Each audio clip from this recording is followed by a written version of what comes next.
Hi, good evening, everyone. Welcome back to the channel. We are experimenting around with Riverside AI. So I'm going to try to do a joint live stream on here. Bear with me. I think we're already live, so it looks like, yeah, it looks like we are. This video is going to be a deep dive into SMCI, into their pre-earnings position with the current stock price and potential bullish case for NVDI's stock. And I'm gonna be joined by Andre, who's one of my former podcast co-hosts, who is gonna help me do some technical analysis on SMCI and see what we come up with here. So we'll look at others too if time permits. So let me just do this really quick here. Save. And again, bear with me because this is a new tool for me. So I've never just gone live. It's annoying how it's like not pre-scheduled and there's no like manual. And I know other YouTubers probably know how to do this too, but it's not like they're gonna just give you a manual for it. So you kind of got to figure things out yourself. All right, so what I want to go over first, I came across several articles talking about potential bullish cases for SMCI. I've also seen a lot of bearish cases for SMCI. So it seems like the norm is to assume it's just, gloom and doom and that this company is essentially going to go bankrupt. But let's go over the bullish case and see the reasoning behind it. So, okay, I'm going to share the screen and we're going to go over a Seeking Alpha article. So let me do this here. Share my screen here. This is, okay. So make sure we're sharing here. Let's see. Okay, here we go. So the article, a pretty well written article, this author says, I think it should finally explode on earnings. This is Daniel Sereda. Full credit to him. So he has it rated as a buy ahead of Q2 earnings. Despite recent underperformance and market skepticism, SMCI's record backlog is tied to NVIDIA's Blackwell architecture and ramping production capacity underpins strong future potential growth. So I've also emphasized this too. Like, they're in a great position in the AI market. Honestly, I, to this day, have not understood why they've been so beat up. Short-term margin pressure is expected due to capital-intensive expansion and aggressive market share defense, but medium-term margin recovery is likely. So the biggest thing is that their profit margins have been shrinking, and that seems to be freaking out investors. If SMCI executes on its expansion plans, earnings per share and valuation could rise significantly by fiscal year 2027, offering over 50% upside. This author remains bullish ahead of SMCI's Q2 print. Currently, market cap is at almost 19 billion. PE ratio, forward PE is at 15.39. Revenue growth 11.94%. So basically, for earnings to beat, essentially the stock is going to have to see an earnings report showing that they've exceeded the projected sales price or the sales revenue. So they have a really high threshold to hit. They're probably going to have to hit like 11 billion or something crazy. So a lot of people don't think it's going to happen. But let's continue here. Let me see if we have anyone live here. We got like 4 people. Okay, cool. Let me see how this is doing on the back end here, because like I said, I've never used this before. So I'm going to try to... I've got 3 whole windows here. Let's see. Let me go to the front end here, I guess.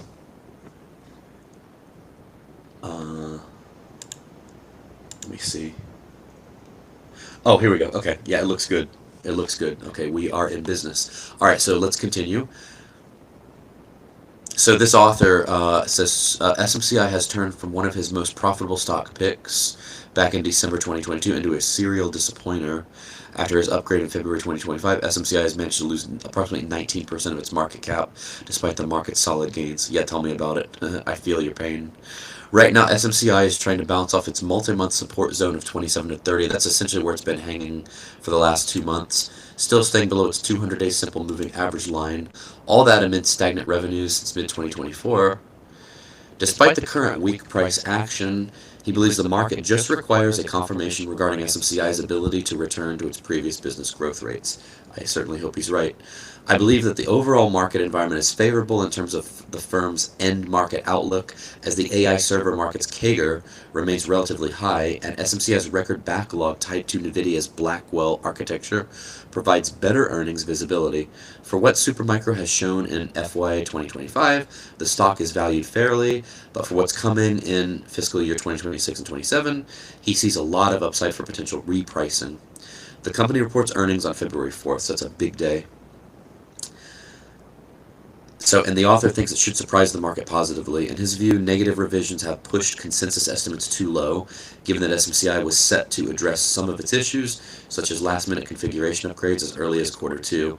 He agrees we should always stay skeptical, but for what it's worth, SMCI looks like a great reversal candidate on its upcoming earnings. So he's reiterating his buy rating ahead of the print.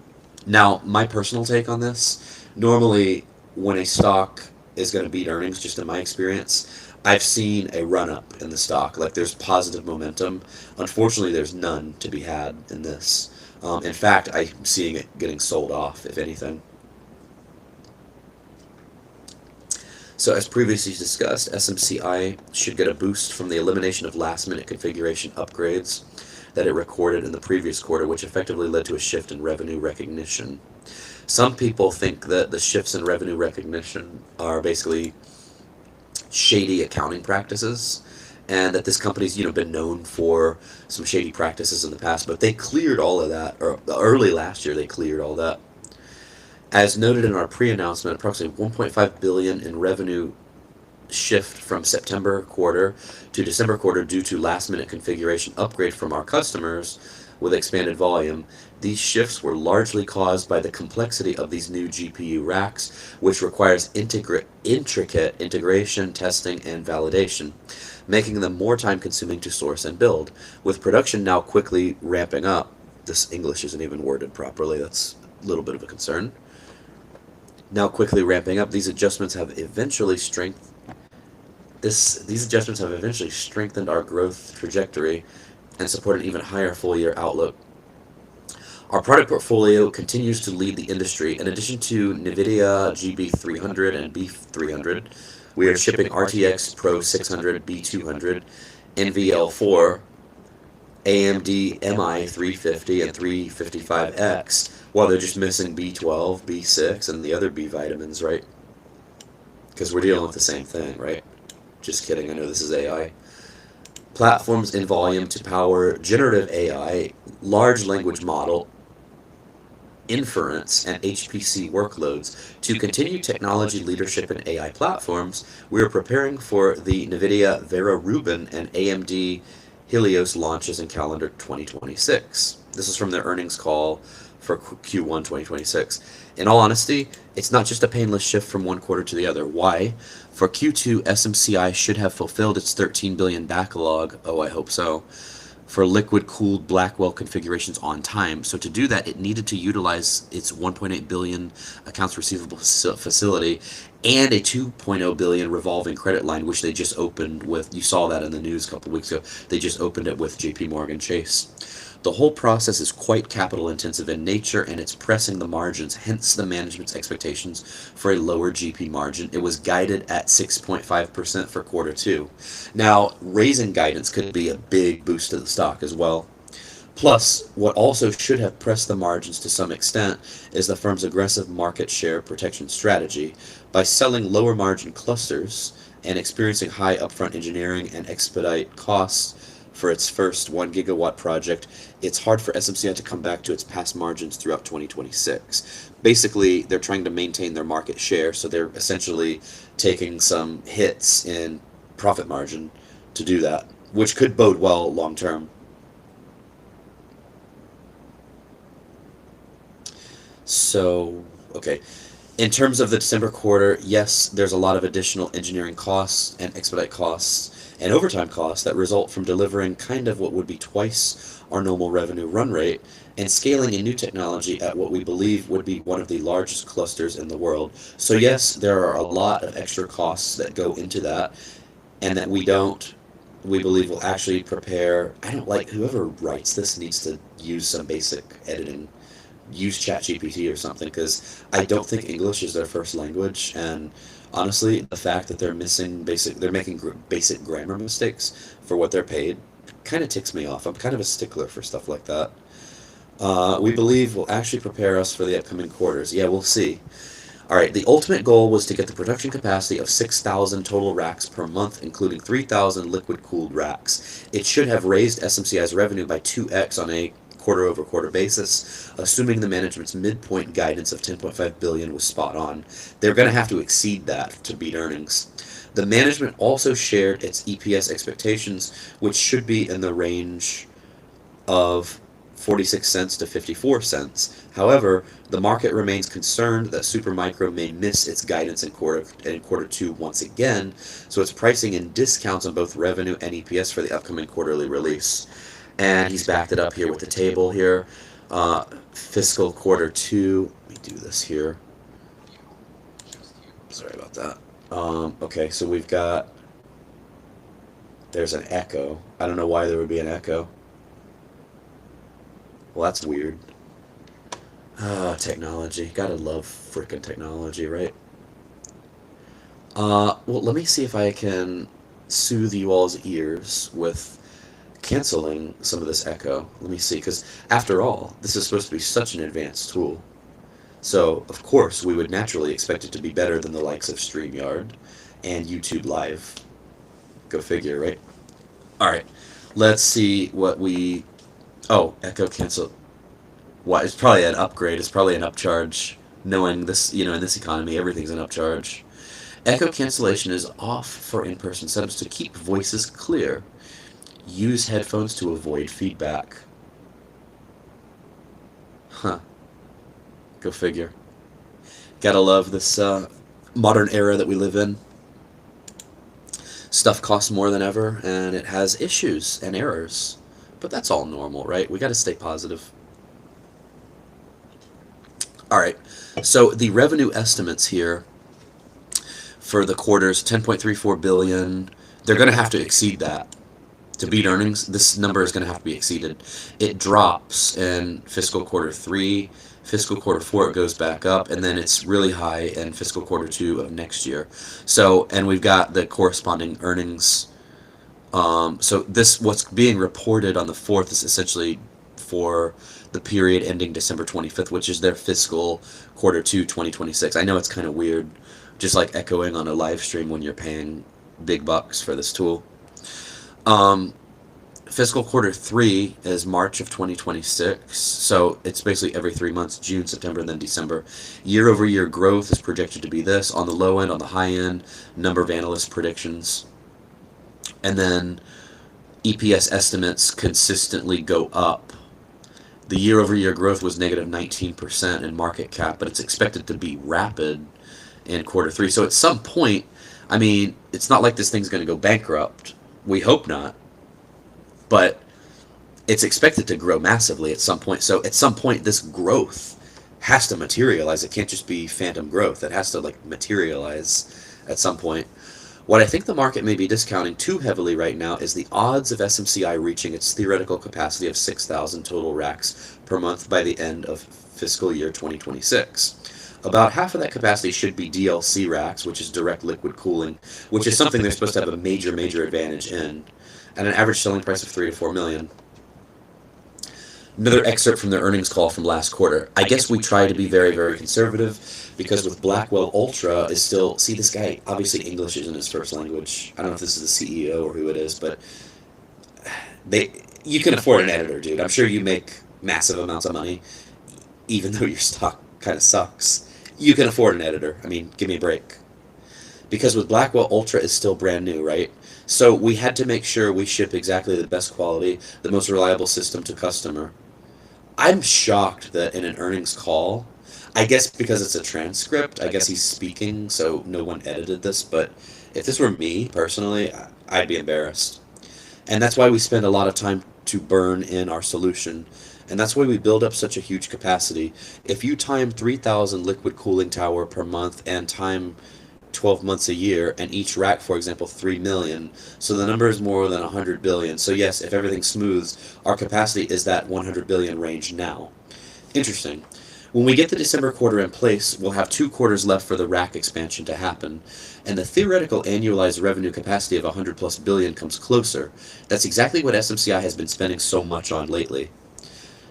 Added SCC to optimize for 15,000 DLC racks per month, which with 15 megawatts of power capacity. Opened a new campus in Malaysia, which should reach its full capacity by mid 2026 and lower production costs in a meaningful way. Kept on scaling in both Taiwan and the Netherlands to meet regional sovereign AI requirements. Built up inventories around 5.7 billion by the end of Q1 to further execute on the 13 billion Blackwell backlog. I don't think it was just a sequence of random events. Supermicro seems to be getting ready for a continued shift from traditional cooling to liquid cooling, and the latest words said by NVIDIA's CEO only support their intention in my view. Now, another big thing that could happen too, if NVIDIA would... I like these comments here. Coach getting heated on the grammar. I think there's a way in this very advanced tool to be able to share comments, because after all, it is supposedly highly, highly advanced. Let's see, public chat. Let's do this here. Here we go. Ah, I can. Some echo. Andre's supposed to be joining here very soon. He's going to give his expert opinion, and it may not be so great, but we'll see. There we go. Coach getting heated on the grammar. Keep the comments coming. I like this. Looking for a solid portfolio tracker. What are you going to sell us, your little portfolio tracker here?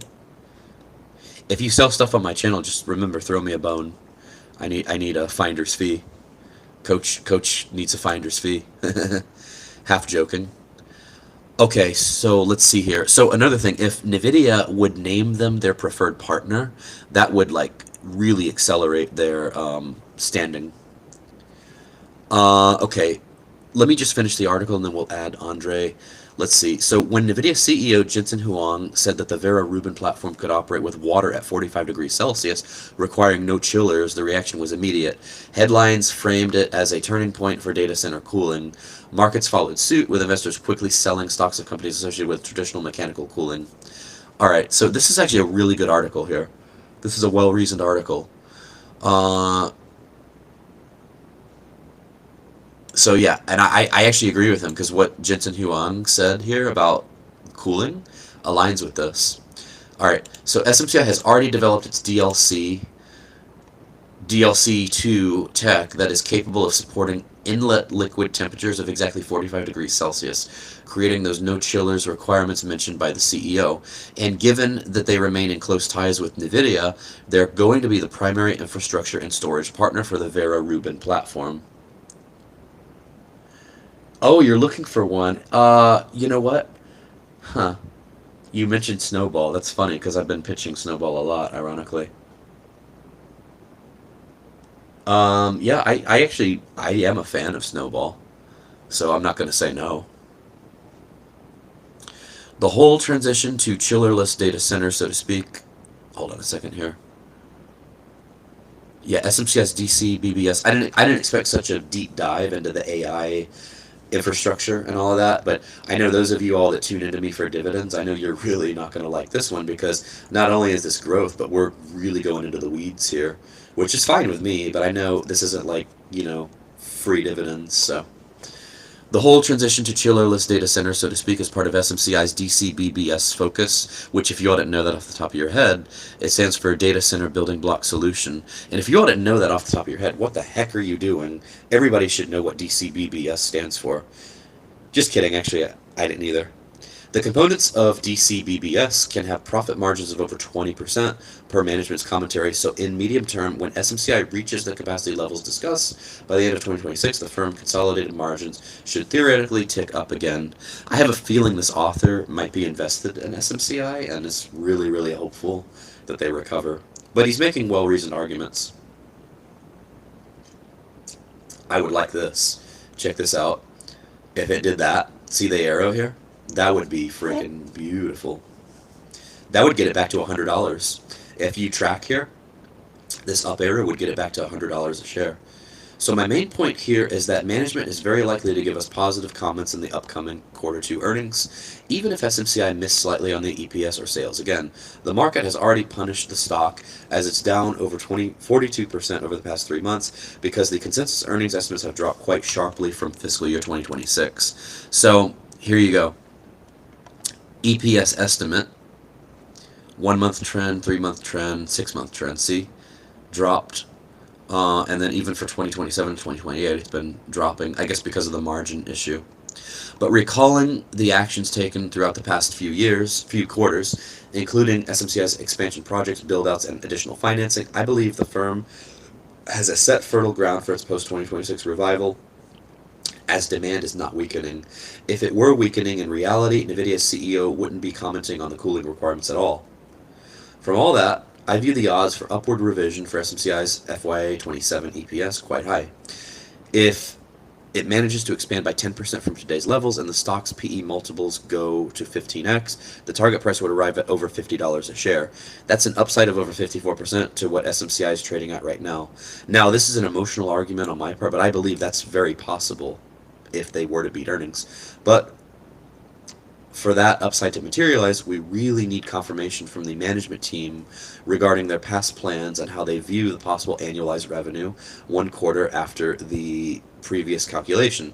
I don't fear the miss on EPS or revenues in quarter two. Instead, I think SMCI may surprise positively on its updated guidance and projections beyond this quarter. And it makes me stay bullish on the stock. And then he comes back and says, where can I be wrong? Big talk about Dell and HP, so I knew this was coming. We've been seeing the process of pricing reductions to fight the threats from Dell and HP offerings for the past few quarters, so there's a risk that SMCI will need to cut prices more actively and more significantly to defend its market share. It's just a tough market. Bottom line, I agree risks are high with SMCI. The current dip may become a falling knife for many investors, and it already has for some. Tell me about it. Anyway, the future looks good for SMCI if the execution doesn't let us down, if the build-out reaches the planned capacity by the end of the year, and the stock can expand by over 50% thanks to better-than-expected EPS and PE expansion. That's why I decided to keep my buy rating unchanged ahead of the company's fiscal quarter two release, and thank you for reading. Yes, I'm going to give him a yes. That was very good. I won't comment. Okay, so now let's get the scoop from Andre. Let's see here. Ohio Re guy says, lol, I'm looking for one. Should I start with Snowball free version?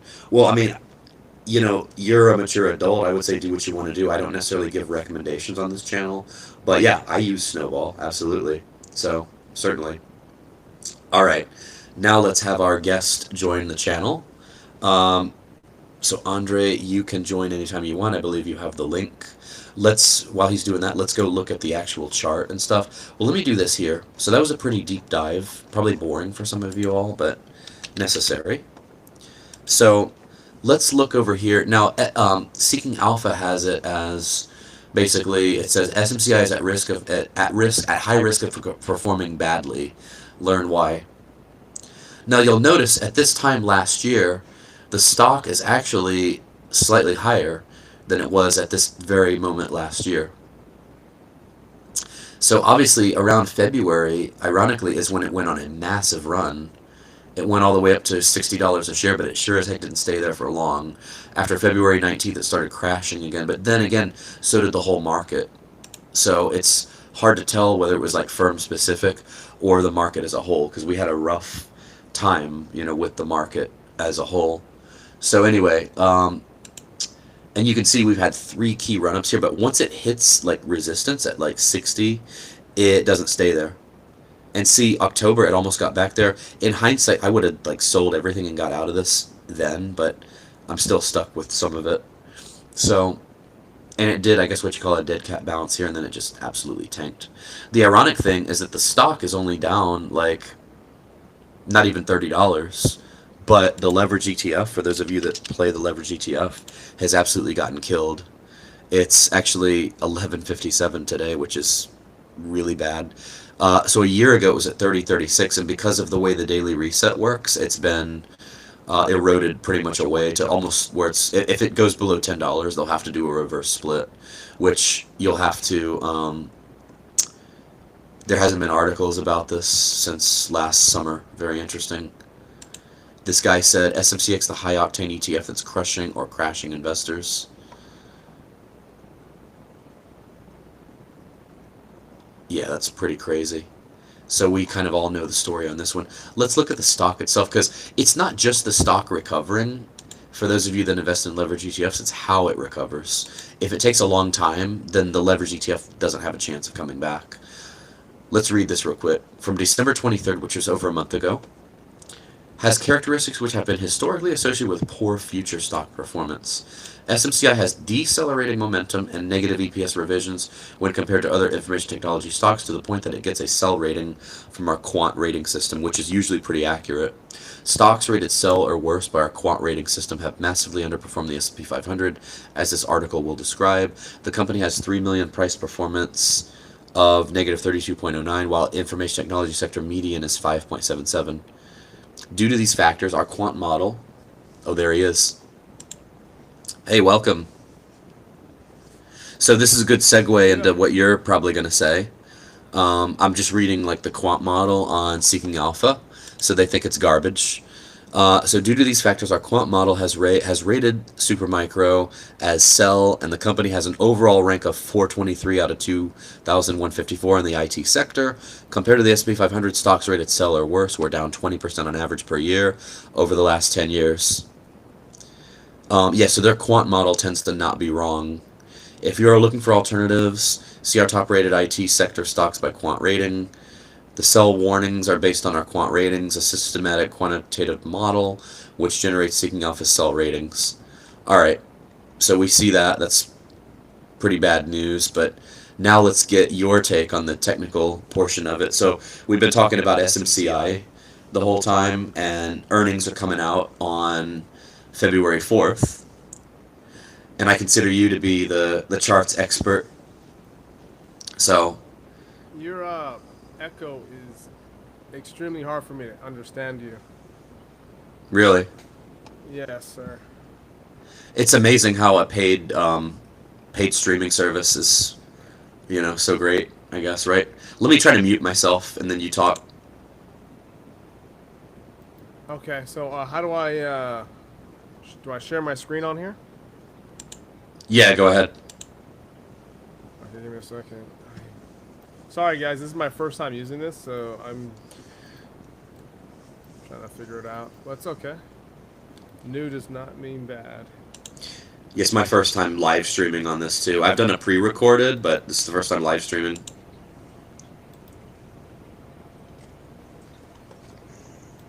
Let's see. Is that better?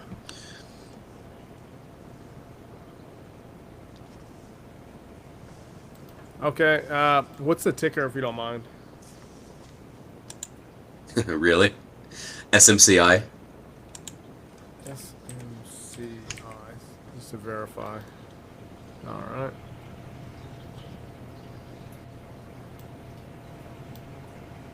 Ooh. Yeah, we were looking at this earlier. Let's go back to the weekly, or I think the daily was the charts on. Yeah, the daily. So, it broke this trend line right here, collapsed down. Looked like it's building up a little bit more, but it's definitely, I mean, it is bouncing in the zone, so it could help. It has like a chance to go back up or a chance to head back down lower. Yeah. What's the MACD say? It's a coin flip. Yeah, pretty much a coin flip. I mean, this.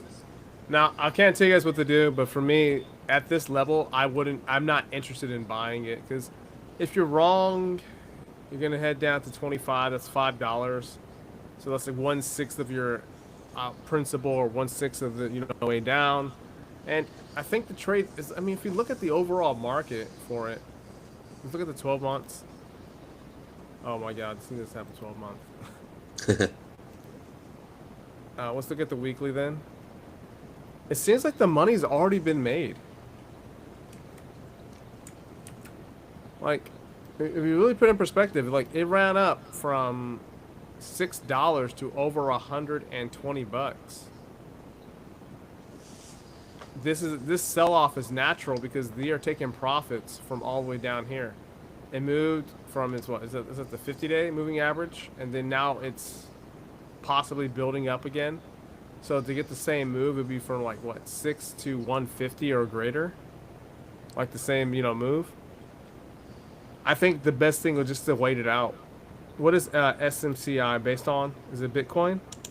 No, that was the other. I was MSTR. This is Oh, Super Micro Computer, so they partner with NVIDIA on some stuff. They're some people think they're a key player in the AI boom, but they're certainly not performing like it. What's the other? It's NVIDIA. NVDI. In fact, if NVIDIA would declare them as like their preferred partner for certain products, it would probably jolt their stock too. NVDA. Yeah, I mean, look this. Here's the notes from the last video we did. Like for me specifically, like I'm not a fan of chasing markets. So even if we have this market move down right here, people are buying into it, so it go up higher. I always like when I look at stocks, I'm like, okay, am I buying it cheap or is it expensive? Like I remember I exited a long time ago. Like I'm not even in the stock anymore. Let's see, 146. Yeah, you got in like 2023 around the time they had that huge, yeah. So, I mean, if you're looking to enter in now, what's your risk? You're looking at the next support, so 170, so 20 bucks down, 20 bucks up. So, like a 10% move. If you had to look at what NVIDIA is going to do tomorrow, what would you say? Most likely it's going to fill up higher. The next candle is bullish right here. We haven't even made, like if we zoom in, this is the monthly. Let's go to the daily.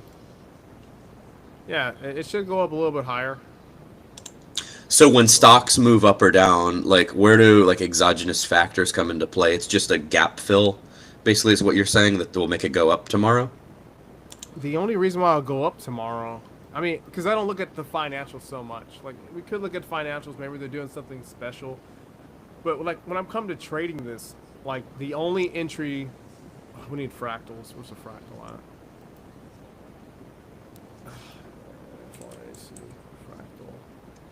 You know what's funny? See on your earnings chart here, so they beat earnings the last 4 quarters. Last quarter, they didn't beat it by enough, so the stock got massively oversold because of the earnings weren't as great as investors wanted them to be. Like this down here, 2024, 2025, right here. Right there, the last quarter, yeah. I mean, if we look at it, this rally up right here. So from this move here, okay, so hypothetically speaking, like you had from May 2025 till October, November-ish to take profits. It's just like if you're entering again to be like, okay, it's going to go up and higher and do the same thing. Yeah, but it's like, to me, it seems like the money's been made. It can go higher, but you're fighting for like very hard markets. Give me a second. Let's go to the monthly again. You see what I'm saying? Like, if you look at the monthly, don't you think you're like buying too high? Oh yeah, but I mean, NVIDIA is such a great company that's expected to just keep running up. I mean, when this company started in 1999, like it's split so many times, it's returned so much massive shareholder value. I'm sure within that time frame, you could have looked at specific candle periods that looked like it was gonna, pull back, but it's just consistently gone up. Like this commenter saying here, it'll be a slower run, but it's most likely going to keep going higher. For how long? Who knows? Maybe as long as Pelosi keeps investing in it. Who knows? I don't know. I mean, maybe me. I just see like when the trend, if something like this peels off too much, I like to just exit it, either let it run or just move to something that I think is cheaper. Like maybe I'm wrong, but it seems like there's other assets classes like AI to me. If they're all doing the same thing, which once again, I don't look at AI. But just say hypothetically, they're all doing the same thing. Does it indicate that you should be in that trend, or look at exiting that trend and finding a cheaper asset class?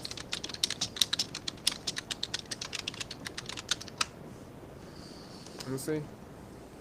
Well, like for example, we're looking at super microcomputers. This thing is technically very, very far from its high. Yeah. So if we said like from this point up, what would you prefer? Well, if Nvidia goes up 10%, that's amazing, cool.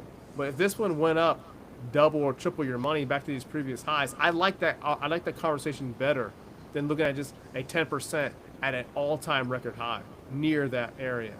You see? So even if I'm like just computing gains, I'm just gonna be okay. If I have $1,000.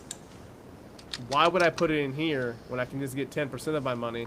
Or if I put it down here, hypothetically speaking, and then look at like doubling my account. Right. So if someone says, until someone can build chips better, or we invent a new tech to replace chips altogether. I mean, I don't know if that's the best way of looking at it, because if a stock just keeps going up, it doesn't do that forever. It collapses at some point. We could have said the same thing for it's like this. Here, I'll give you the same analogy. Look. Oh, damn it. How do I destroy this? Give me back. Let's look at this right here. Okay. You see how the chart's going up like this and spiking up? Mm-hmm. Everybody's going to be like, oh, no, let's buy, let's buy, let's buy, let's buy. Kind of like NVIDIA, right? Right. For me, I just look at this, I'm like, okay, it's been spiraling higher, out of control, up and up. Why would I buy it? The money should have bought down here. If you didn't buy down here, don't enter at all. Now you're chasing.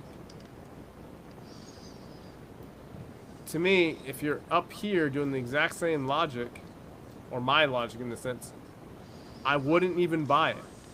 Like, this is just, see how I have the same way of thinking? I just exit my trade and just find something else. Mm-hmm.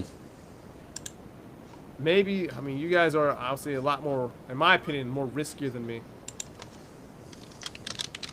The upside is what, 10%? Cool.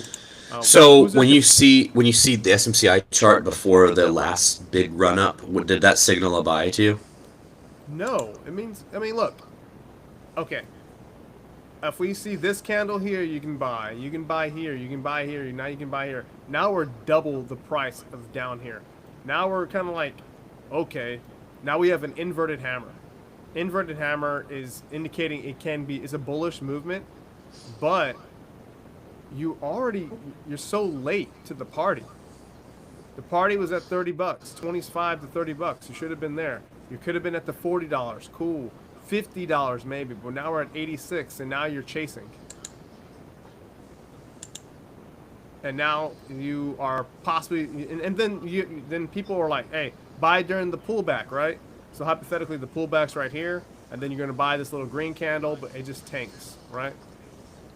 Mm-hmm.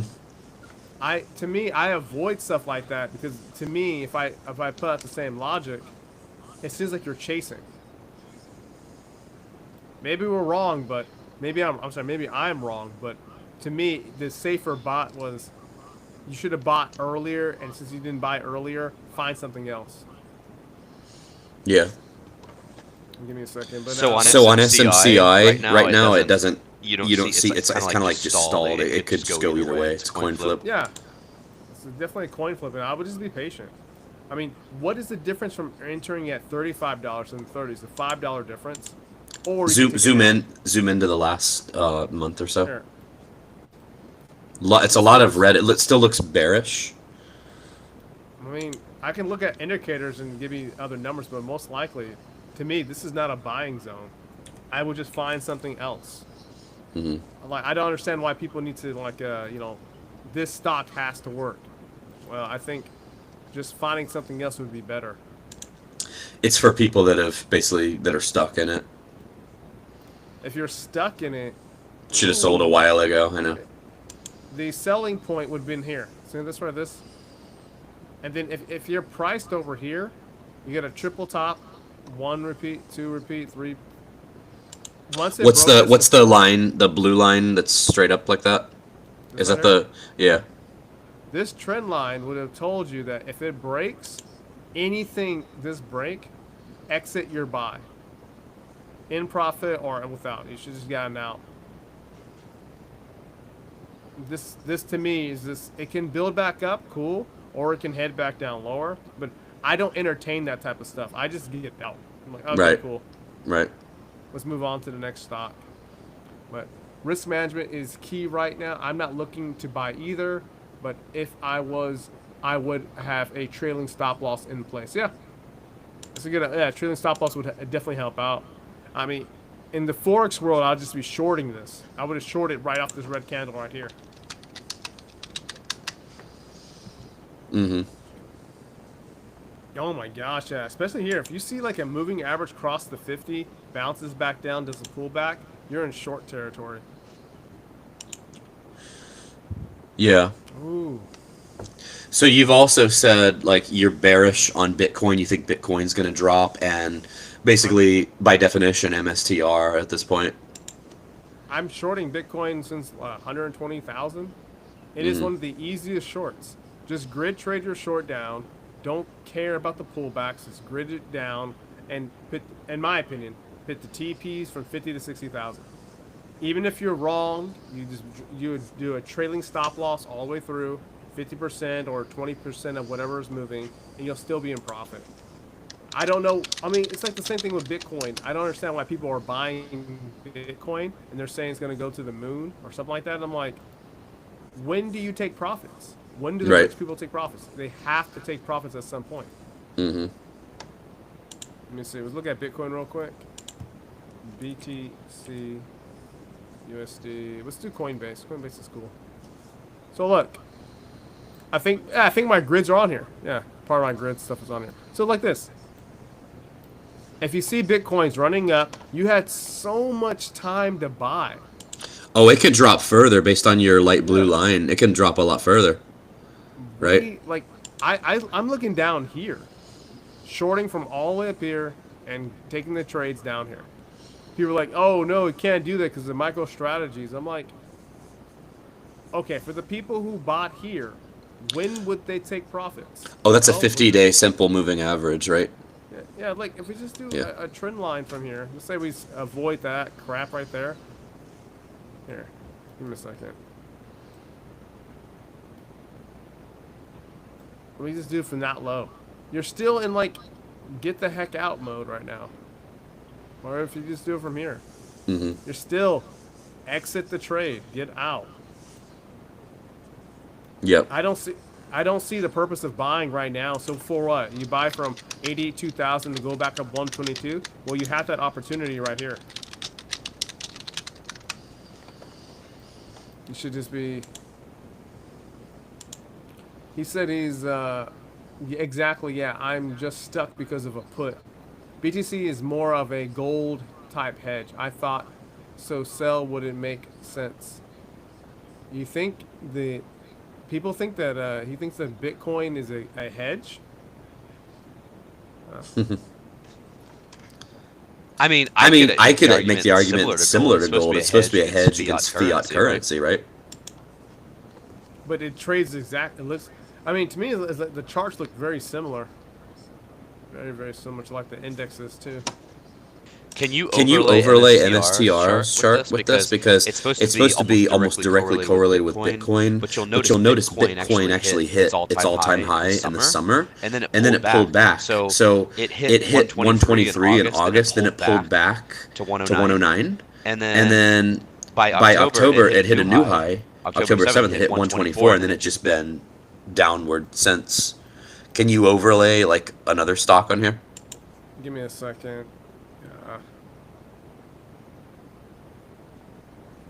Icon, Bush, where is this? Indicators, I don't know how to do this on here. I'll compare. MSTR. Mm-hmm. Alright. MSTR is the other chart right here. Actually, let me bring it up on here too. Mm-hmm. I need a better. There's no effing way this shit's coming back. Great. You had, once again, guys, you had 1, 2, 3, 4, 5, 6, 7, 8, 9, 10, 11, 12, 13, 14, 15, 16, 17, 18, 19. You had 20 weeks. 20 weeks to get out of the trade. How in the heck did people not exit this? Yeah, but people that are bullish on crypto think they're buying the dip. What? Yeah, there's plenty of people. They think because they're bullish on crypto. They think they're buying the dip. There's people that are still buying this because they think it's at the low. I think the time frame would matter. So they say like, hey, for 2026, it may be a bad buy, but 2027, 2028, they're right. Mm-hmm. But I mean, I would say this: when are the people who bought down here, and here, and here, and here gonna take profits? Well, True. look at the current. They have to take profits at some point. You have to have this massive put down to what? Knock out the people who are in margin and also get the new buyers to come in, or original or new people buying with new positions. That's interesting. Knock out some of the retail people, huh? I mean, if they're shorting, they're fine. This is Yeah. a beautiful short. Look at these candles. They don't indicate any bullishness. They're not slowing Oh, down. I agree. That's a beautiful. If you're shorting, it's a beautiful red candle. I agree. Yeah. And then if I look at MSTR, there's no logical, like, why would you buy? You have 20 weeks. So like it's like this. They did a double top and it failed. Okay. It failed again to maintain this structure. And then it just got punished. So even after the 50 moving average got crossed, like this right here is screaming solid pullback. And then you would enter in a short from here and short it down. Mm. They get another comment saying, "Man, I wonder how far BTC will go." I think 50 to 60,000. That's my goal. Wow. I mean, I may be wrong, but so far, I mean, I just follow the trend. The trend is your friend. Buy And when it's. you think that MSTR is just pretty much done as a company? Like is it headed for bankruptcy or what? I have no idea. I don't even. Most of the time, I don't look at the financials. I don't typically care what the financials say until. So check chart that gets out. better. All right. I like this that you mentioned that. Scroll up a little bit because the technicals suggest it's a strong sell, but the analysts suggest it's a strong buy. So those two are complete opposites. You see what I mean? Well, if I knew about this company and had the availability to short it on my broker, I would just have done the same thing. Grid it out and short it the entire way down. Look at this 1 year price target, $450 a share. I don't see that happening. Why? $705? For the most bullish case. I mean, the thing is, I think Bitcoin's too unpredictable. Do you think Bitcoin's predictable? No, I mean not in the Yeah. sense of like Bitcoin. Now we're going into like my personal thoughts about Bitcoin. Like, I like it as an asset, but I think the majority of people who use it is just to. It's like I would compare Bitcoin to the tulip bubble. It's so similar in my opinion, but most people would not see it that way. But yet there's a whole movement that thinks it's going to like replace fiat currency. It cannot. It's just too slow. Too. Like, I was like, if you really look at Bitcoin, just make some transactions on it and see how expensive it gets. Oh, I agree with you, but what about the fact that it's, and I'm kind of playing like the opposite side of the debate here, but what about the fact that it's finite, that they're not producing any more of it? Bitcoin can be replaced. You can, if the majority of the people who vote, who own Bitcoin, can increase the supply. They can look at Bitcoin Gold. They voted off and made a branch of Bitcoin into Bitcoin Gold. It can be the same thing. And if we just go to coin, and this is why to me, like, when it comes to inflation is in the sense of cryptocurrencies. When I first started covering cryptocurrencies on my channel, there's like 1,400. As of today, there's over 3 million different cryptos. Isn't that like the pure definition of inflation? There may be Yeah. a fix of The cryptos themselves are becoming inflated, right? yeah, like Bitcoin may have a fixed supply, but doesn't mean it's going to be actually used. Like and this is the problem why I don't like crypto in a sense. Every person that I meet that talks about crypto is always Bitcoin price go up. I'm like, what are you using it for? Why is it going up? Is it all about gambling? Because it seems like in a sense that Bitcoin goes up just because they want to make more money.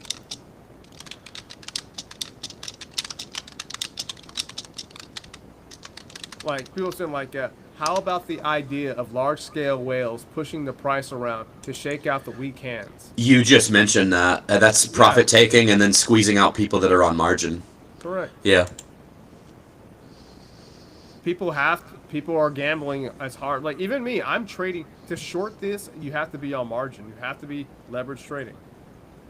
But my risk is so minute to what's happening because I'm following the massive trend. The trend is this red bar, another red bar. It might get a small green bar that pushes down, or it might make a head and shoulders. And then How about this? down. Do you agree that the reason we know how to use margin is because we know how to use margin? Yeah, we didn't use margin. We need a had to throw that in there. Yeah, had to throw that in there.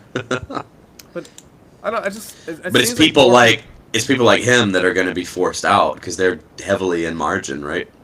Yeah, like they make it so hard. I mean, like, if Bitcoin did hit, like, let's say Bitcoin just reversed, goes up to 250,000, will the same people do what with it? It would be the same argument. I'm buying more Bitcoin so I can have more Bitcoin so it can go up. Price goes up. Like you're just, to me, what's the use? Like it's like precious metals. Precious metals goes up for what? Usually because the economy is horrible. Like if precious metals goes up, you're not in a safe position. You should be like, so even for me, like when I've been talking about silver under $10, and I tell people like silver, if silver goes up, yes, you're making a lot of money, but do you really want to be in a position where the economy is so bad that you're cashing out on it? So you raise an interesting point here because you said that the majority shareholders of Bitcoin could just vote to increase the amount of Bitcoin. Yeah. So I just asked AI, is Bitcoin really finite? It says yes, Bitcoin has a finite amount permanently capped at 21 million coins by its underlying protocol, creating scarcity similar to gold. This limit ensures no more can ever be created, with the last one expected to be mined around 2140. Well, we'll all be dead by then, which after miners will rely on transaction fees for rewards. Yeah, go ahead. And ask AI, could the majority vote for a new Bitcoin to come out? That's my next question. Yeah. Yeah. We have a slight biased 9464. You know you can't get a loan against BTC, right? But yeah, you can get a loan from any asset. But why? To me, you're adding more risk to it. Like, if you get a loan at $84,000 and the underlying asset tanks and you have a loan for X amount, now you're compounding a lot of your problems. Like, I can see the reversing, like, oh, I've got a loan for my Bitcoin for 80,000 and now the price is 150,000. So now I can pay off my loan. See what I'm saying? Like, yeah. But most people never see the negative side of what possibly could happen. We're all thinking that we're all going to get rich.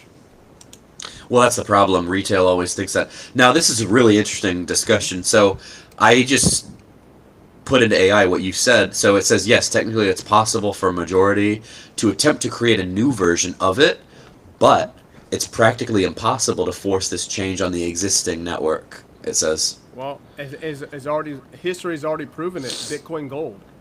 Yeah, you said so. Yeah, like yeah, it already have happened. So here's a question for you. So there's a fund called BTGD. Do you think that's a good fund? It's Bitcoin and gold. It pays like a dividend from Bitcoin and gold. Let me know what your thoughts are that, because yeah, this is the Quantify funds I was telling you about. NASDAQ. Yeah, it's NASDAQ listed, so it's on a bullish run right now. But it's stacked Bitcoin and gold, and it's paying dividends. 2.67. Interesting. Yeah, yeah, it's on a. It looks like it's How is on a. it? Oh, how is it weighted? Do you know? Is it like 50-50? Hmm. Huh. So what they're doing, so they explained this. This was one of the bell ringings I did in New York. So they're actually shorting fiat currency. So they'll always be right then. Essentially, yeah, because the motto is they print, we stack. And yeah, it's actually very. I like the investment philosophy a lot. Yeah, I mean, if we look at like the dollar purchasing power chart, it just goes down. That's it. So Hmm. ideally, if you buy precious metals, you'll be correct. I don't know about the Bitcoin argument, but technically you would be correct overall so far. But I don't know, like the Bitcoin aspect. Like I put Bitcoin and speculation in my portfolio, high risk speculation. I agree. Precious Same metals, same with like high yield dividends, but you wouldn't yeah. touch Well, high yield dividends anyway. no, no, I don't see any like even now, like just and guys remember, I'm not telling you guys what to do. Just my own thoughts. Bitcoin's at the high. Either short Bitcoin or exit your Bitcoin, exit precious metals, buy assets that are on the low. In my opinion, the next asset class is on the low is crude oil and energy minus uranium. Uranium stocks are already exploding. You should have already been in it. But what I will say is exit some of those and enter in oil stocks. Yeah. What are your favorite energy plays right now? I gotta load up on my computer in a second. Or just check my phone. Yeah, while you're doing that, so MSTR, so some people think MSTR is a Ponzi scheme, basically relying on constant Bitcoin price increases to survive. But supporters view it as a high growth, institutional backed, and potentially S&P 500 eligible investment. Now, it got rejected into the S&P last year. I wonder why. So the bullish case, driven by the belief that MSTR is the best vehicle for leveraged exposure to Bitcoin, because they keep buying more, and they manage to maintain profitability. The bear case is that because it trades at a significant premium to actual Bitcoin, Bitcoin. So here, what are your thoughts on this? We're in a crypto winter right now, right? Yeah, So we should. That makes and sense. We have to sell but off. but the next halving. See, I don't think Bitcoin's done per se, but the next halving. Do you think it's going to go up massively during the next halving? When's the next halving? I think it's in 2028. So that would indicate. Okay, let's just go with that logic. If the next halving is in 2028, and that's supposed to be a bullish run, this would indicate a bearish run right now. Then. Yeah. Oh, we got real. Yeah, I am in the. I am in his Discord, but I'm mainly in my own Discord. So if you want to contact me, just do that @ symbol thing in THB's Discord. Yeah, he's a fairly new follower. He doesn't remember like our podcast and stuff. Oh, here we can show the podcast real quick. That was fun. I really did enjoy it until it didn't. Yeah. Yep. That was fun. I don't get to talk about. I mean, actually, it was interesting. Most of the assets that we brought on the podcast, I never participated in. Yeah. I think like I was considered the Debbie Downer, the negative side of every single investment. Which was funny. It was funny when Yeah. Yieldmax invited you to the New York Stock Exchange. Yeah. But well, because of our podcast. But like, a lot of the guests were the high yield fund managers too. I don't feel that I should drink the Kool-Aid that he's not drinking. Yeah. Like when I was talking, remember we talked to Jay. He had more in his portfolio with precious metals than he did with yield max individual stocks. Exactly. Well, and the funny thing, so I liked Jay. I thought Jay was a cool guy and all that, but you see how he's like buying beachfront houses and all of that, and meanwhile, Yield Max has been absolutely tanking, and he's like nowhere to be seen. He doesn't even do interviews anymore. And not only that, some of us were talking about how the last bell ringing, the actual person ringing the bell, when someone asked him what yield max fund would you own, apparently SMCY, not SMCY, but SOXY was the only fund of all the yield max funds that he held. And I can tell you, the only reason any of these high yield funds will go up is because they have an underlying that's going up. If they don't have that underlying going up, they're screwed. There's no way a high yield fund can outperform its underlying. It's just impossible. You said SOCI? No. Well, hold on a second. SOXY. So like Soxel, like the semiconductor ETF. So yeah, that's the only reason this one's going up is because of the semiconductor sector, because it's been on fire. That's the only reason. Okay, so let's see. Let's examine it. It has a 9.1%, a 9.16% dividend yield. Yeah. Oh, fuck no. You know what? If I had to buy it, wait for the pullback, not at current market price. There's no way. I would rather own SOXL. Well, I don't know what that is. Give me a second. XOXL. Is that it? XOXL? Yeah, that's leveraged semiconductor. So it was up $8 today because the market was kind of up and down. What was down then up, kind of crazy. You said SOX or X? SO? Yeah. All right, we're gonna look at the New York Stock Exchange. Wow, look at that. You can't buy right now. So it's a triple leverage of the semiconductor sector. Look at that beautiful green candle. You can't buy next candle. Yeah. You gotta wait. You gotta wait. Wait for a pullback. You know, it's funny, in August I was selling puts at like 25, and look at it's like 70 now. I would have, you know what? Down here, look at that. That's cheap. I like that. That's real cheap. Yep. And then skyrocketing from there. But I mean, it's all in hindsight. But I'll give you guys an example of what stocks I'm buying right now. I'm actually only going to show one. Only going to show one because I don't want to give off my babies. There. It is called WTI Offshore. Oh, So West Texas Intermediate. Yeah. This is what I'm buying. Uh-huh. Why am I buying? Because you're bullish on energy.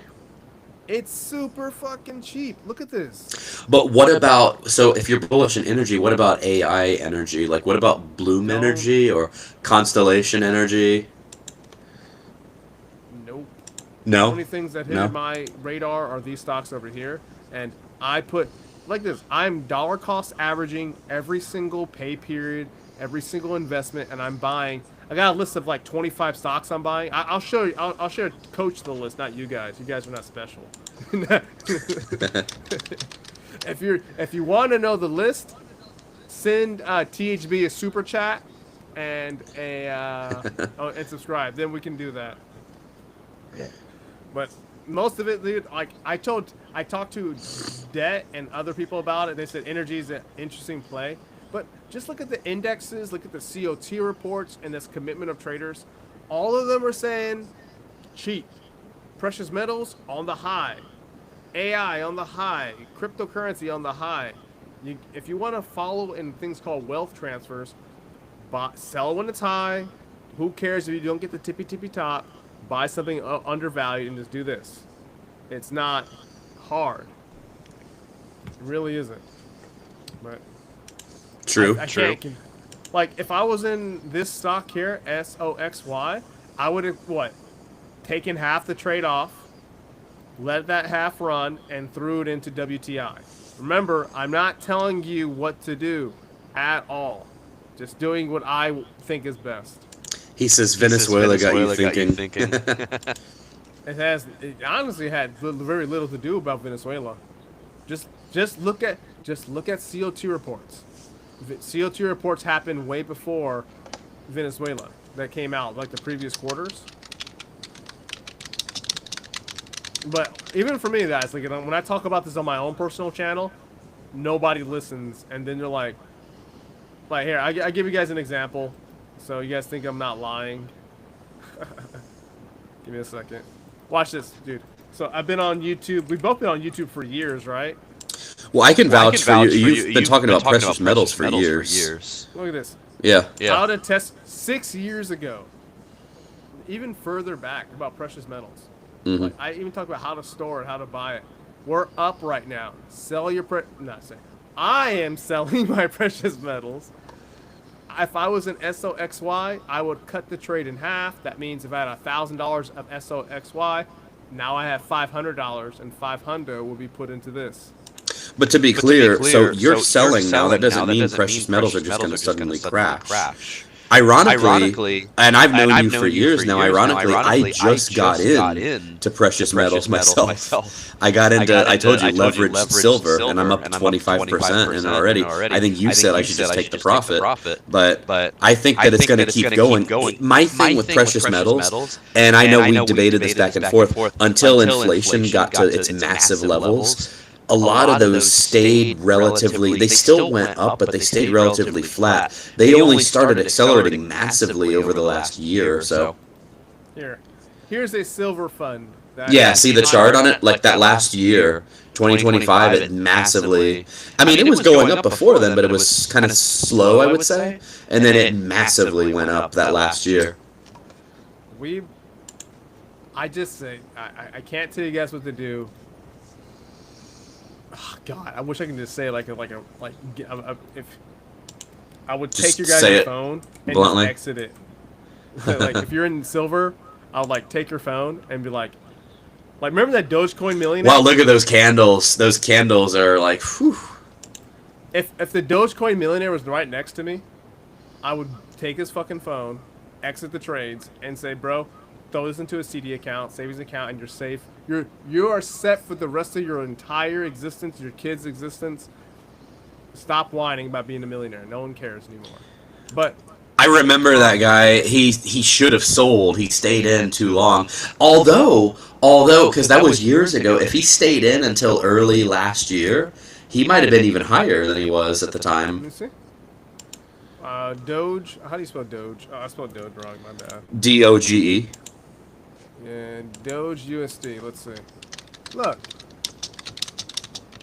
it's like, to me, I don't like the greediness, and just get out. It's just gonna go lower most likely. You get a couple comments saying your echo got worse, bro. All I can say, paid 21st century technology at its finest. Yeah. Welcome to the 21st century. Also, guys, I give up. I give up. Like, I used to be really good with technology. I don't know what happened. I give up. I'm paying $400 for this, and seems like the sound is a piece of shit. So I don't know what to say. I just keep sitting here and I'm muting myself as you talk. That's the best I can do. And also, Coach, I know you guys, you help build portfolios, correct? Mm-hmm. So if you guys are looking out for portfolio help, check out Coach's services. He can help you build a better portfolio than you're possibly currently in, or if you don't have one, he can help you out. Because to me, I like trading out of a portfolio because it's safer, it's less risky in my opinion. You don't have to worry about like 100% in Bitcoin like MicroStrategies, which I think is insane.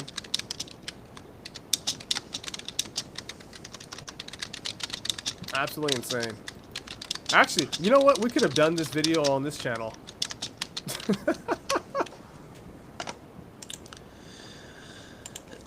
Yeah, you're right. No, I learned something. Well, I'd rather do it on a monetized channel, to be honest, but I learned something. Like, I need to save this tool for a pre-recorded interview, not do it live. Instead of, the saying, we'll do it live, F it. In this case, it's we'll not do it live, F it. You know what I mean? You know what? It's interesting, not just to like think back, like in hindsight, we could have done dual streams on StreamYard and did both on our channels at the same time. Did they have that back then? I don't remember. I think it's relatively new. No, right now we can, because I think I still have credits on StreamYard. Let me see. Yeah, I still have credits. We could have done this on StreamYard on both channels. crazy. Interesting. Let me see. But yeah, let me see, guys. If anyone has any questions or comments, let both of us know. I'm just giving you guys my insights. I'm not telling you what to do. I'm not telling you guys to buy Bitcoin or short anything. Don't sue me, bro. Don't sue me neither. Like, I'm just saying, silver can hit 150, but That's one of the craziest, the green charts up like that. That's one of the craziest green candle run-ups I've ever seen. it's better than Bitcoin, right? Yeah. No, nothing's better than Bitcoin. Nothing's better than... Oh, you're going to have, people are just loyal. You know, it's like a cult following. They're just like people are loyal to high-yield dividends. There's a cult following. Like, I love silver and precious metals. I love studying about the economic history, but I'm selling because I think it's cheap. I think I'm selling because I think it's expensive to buy into something that's cheap. Look at the difference. You're up here, and we're down here. Like, even if I'm wrong, just say I'm wrong, how much cheaper would this company go? And also, what do they do? Are they a real company, unlike Bitcoin? Bitcoin's not real, in my opinion. Okay, let's look at this. This thing has 400 employees. 400 employees managing crude oil offshore. What do you think is more valuable, that or Bitcoin that's used as a as a forms I mean, it can be used for contracts, it can be used for the blockchain, but it's like 100%, near 100% used for speculation. That's impressive for sure. I mean, what is Dogecoin used for? Speculation, right? Pretty much.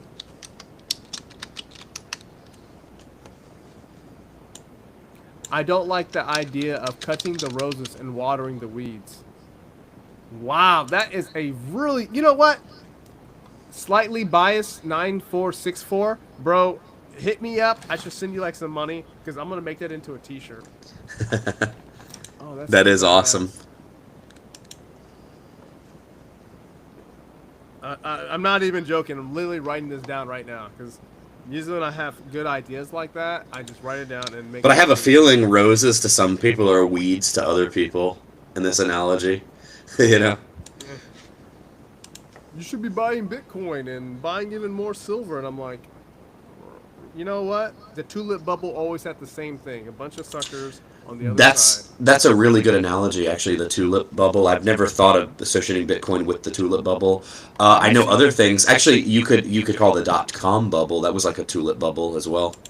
And the crazy thing is, we look at the tulip bubble and you measure it on the same chart as Bitcoin, and also on the on the vertical line, attach like news articles of like inflation, crazy news. You can almost identify, like, it comes down to like a parallel of when is the bubble done, and then tulips, end up crashing right after that. But okay, here's my crazy. I'm going to be devil's advocate here. Here's my crazy theory on West Texas crude oil, and because of the echo, you get to hear it twice. I love that. Yeah. So because of basically, Trump is drilling domestically, we're getting oil prices down. Just say, in theory, say oil stays low and OPEC has lost its power and we don't see the run-up. The run-up, the last time the stock ran up was when oil prices ran up massively. So just say, for argument's sake, say that oil, we mass produce it, we actually continue to tap into our own domestic resources, and oil never goes up again. What's your thoughts there? The argument for that would be this. I am not the only one. Let's say I'm a wealthy individual. Wealthy individuals see that the markets are topping out in certain categories. Stocks are, I would say without argument, are all up, typically, right? All up at upper highs. Crypto at the highs. I believe that even if oil, say we're drilling domestically, that extra money that's in gains has to be put somewhere. So when you're looking at the institutional buyers, they're selling off Bitcoin, selling off silver to be put into other markets that are cheaper. Right now, even if oil was drilled domestically, I don't know any other market that's cheap right now. Like outside of crude oil, because I mean we're looking at the chart right here. This thing is cheap, really fucking cheap, right? Name me another market that's as cheap as crude oil today. Well, and also you pointed out it's not just you. You've got the commitment of traders reports and Yeah. all of that too. So you've got people buying this. And not just, I mean, if we look at energy, like uranium stocks, they're up. Where are they going to put their profits? Like the common the common wealthy person, they see Bitcoin. I'm like, why didn't everyone sell above 100,000? Why aren't they selling at 80,000? Why are they keep holding on to these things that are like a falling knife? Like Dogecoin. Why would you be buying Dogecoin? You should be shorting, or you should have sold off by now. No, I agree. Also, I want your take on this. So I was seeing that. So the government apparently is buying up Verizon stock massively, and if you look at Verizon stock, it's been absolute garbage for the past year. To the point that, so I was holding it for its dividend. I sell-covered calls on it, and it just keeps on dropping. Verizon stock, this one right here? Yeah. Let's see. Yeah. Oh. No way. What's this dividend on this? 7%? Well, here's the thing. You know what I call the dividend paradox, right? It used to be 4%, but because the stock dropped so much, now it's the dividend percentage is probably 7%. But you'll notice the stock, it's beat the last four earnings, but it's not doing anything. I mean, compared to, I guess, where it was in 2023, it has come back, but it's really not doing anything over the last year or so. Let's look at the monthly on this. This is not a bad stock. Look at that. They said that the U.S. government's buying massive amounts of it. Like, this is one of those stocks that you could have bought and held on for a long time. But you know what? Let's just make an argument for it. Will Verizon be here in 10 years? Mm-hmm. I agree. Will Verizon be here in 20 to 30 years? That's more iffy, I would say. I could see them merging. I could see all these telecoms merging. If we buy now, I think that we will be near our current price, not 10 years from now, more than 10 years from now, right? I think that if we had to buy now, expect lower prices. But, I mean, if it does go up, cool. But I'm not a fan of buying big stocks right now that's near its all-time record high. Like, we're only $4, $5 away from its all-time high. The argument for this would be $5 up plus 6% dividend versus 4xing my money here and obtaining a let me look at the price. Look at the price projections on this versus the other one. So look, strong buy, technicals for WTI, and look at the amount of where it said it can go. Price prediction amount. Where is it at? Look at that. Look at it. See, look at this. I bought this stock without even looking at the financials, and I already knew it was going to be a banger. How did I know? I don't need to look at that stuff. I look at where the money's going. The money in chart matters, but if you follow the money, the charts will completely change. Like Bitcoin doesn't scream like this to me. Mm-hmm. Oh, where are we at? Oh, where's that? How do I find projections? So they project. I don't know. How do you do projections on this thing? Oh, that's 2024. Let me see. Whatever. But I think you guys get the. This says price. Oh, all right, see price prediction forecast. So it says $2.40. Cool. Strong buy. That's what I like. Why would I? It's like, if you had $1,000, why would you put it in Verizon when your upside's only $5 per share, 6% dividend, when you can get a 3 or 2.5% dividend, but 4 times your money?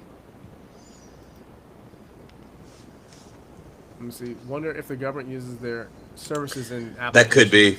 That could be. Well, I don't know. Maybe I'm just spitballing. The high for My Verizon thing- is. at 60. My thing, I got burned by telecoms with AT&T. AT&T like was not supposed to drop. It was one of those that just kind of stays flat. What? It earns solid money, but it gets you a dividend. And it dropped, and I finally just did covered calls and just got out of it. We have a comment saying something that I don't understand. Stoic philosopher, whatever, 123 says the high for VZ, okay, is $60 at least, $20 from current price.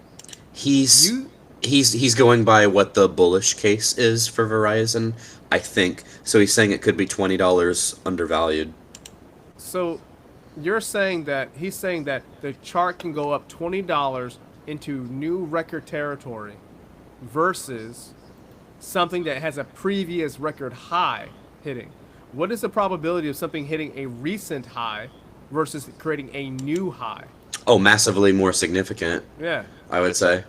Well, here's the thing. Me personally, I don't have time for stocks like Verizon. There's way too many opportunities in the market for AI and chips and all of that data, infrastructure, energy. I don't have time for a stock like Verizon. If it's just, I've already been in Verizon, just full disclosure. Like, I have some Verizon stock that I've held since 2017, and it's absolutely flat. I don't have time for that. There's too many better opportunities in the market. You are 100% correct on that. Yep. But to say $20 up on Verizon, I would just go somewhere else. He says, no, I'm referring to Google Finance. The last all-time high was in 2019. I mean, I'm looking at it on TradingView. TradingView says the high was $45 about 2019, 2020. I don't know where you're seeing that at.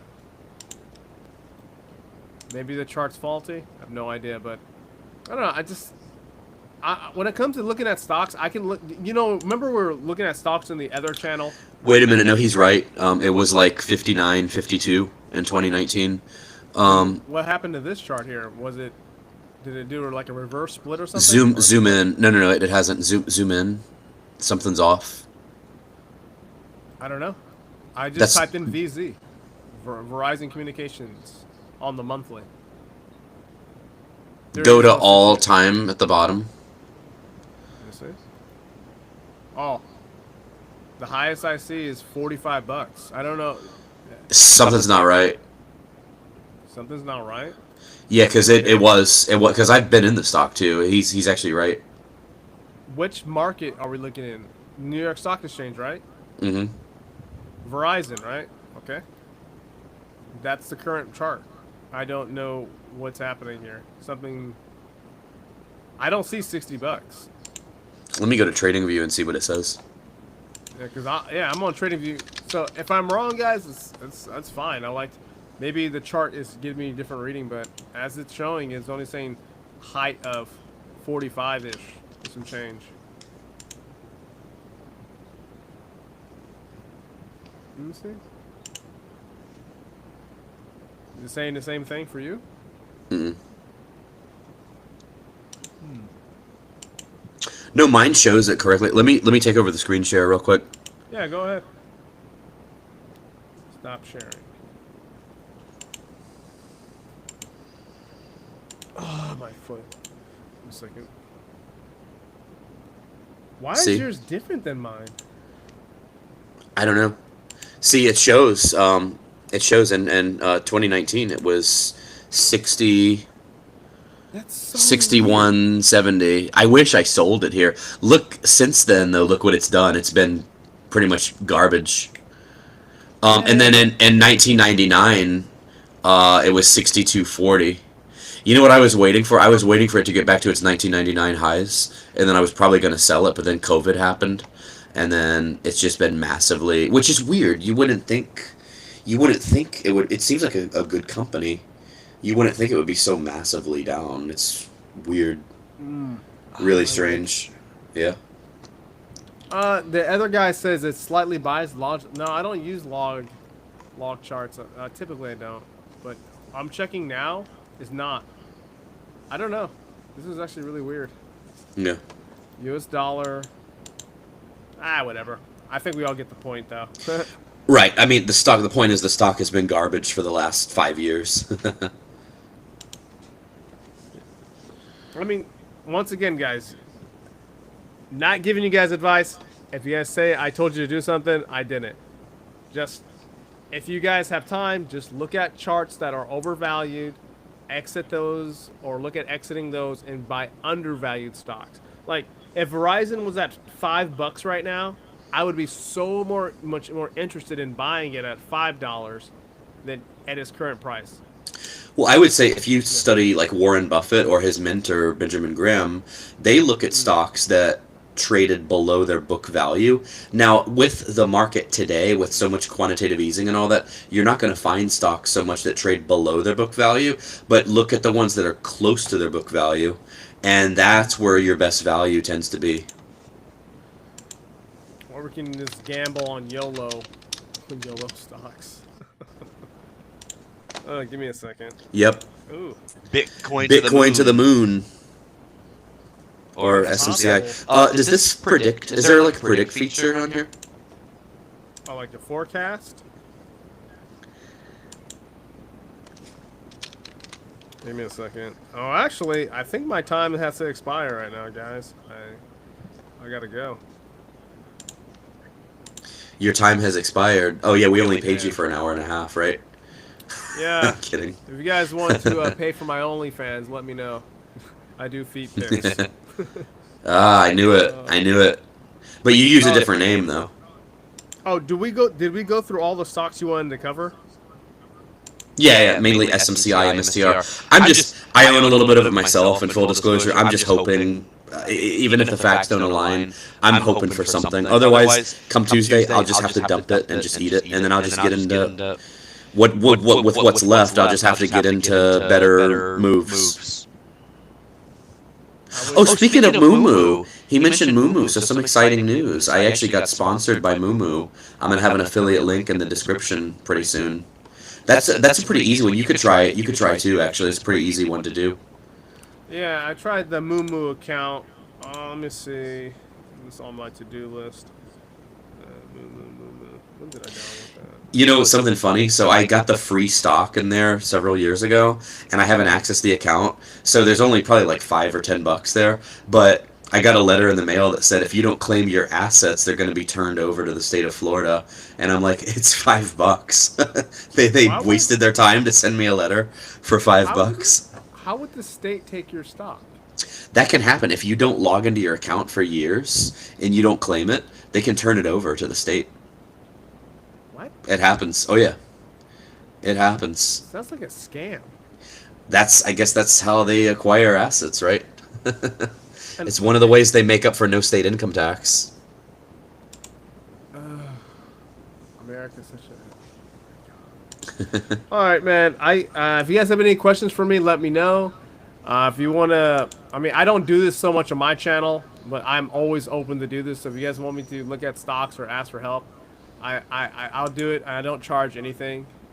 I literally don't charge anything at all for this stuff because I love looking at charts, and I don't look at financials so much unless something doesn't make sense. Like there's a gap, it wasn't filled, and it's like something like that. I look at where the money's going. Yeah. The money doesn't seem like it's, how would I say it? As an exiting note, commodities for precious metals, exit. Move it to underclass energy. Crypto, short, wait for the buy limits, hit your buy limits at this 50, 60,000. And then when it comes to AI stocks, my opinion, exit all AI stocks or cut your trade in half, enter in on a different asset. Interesting. Well, thanks for being on and appreciate it. You know, that was a good analysis on all of them, and we'll talk soon. Yo, thanks guys so much. How do I exit with you on here? You should be able to leave, and I'm going to go ahead and end it. So for everybody on, please check out both of our channels, Live on Dividends and Options Now and Andre McClendon. Subscribe to both of our channels. We both have Discords. You know, of course, do the usual like and comment, and we'll see you all in the next one. Okay, so it gives me the option to leave or end session. All right, so I'm going to end session. Sounds good. All right, talk later. All right, bye.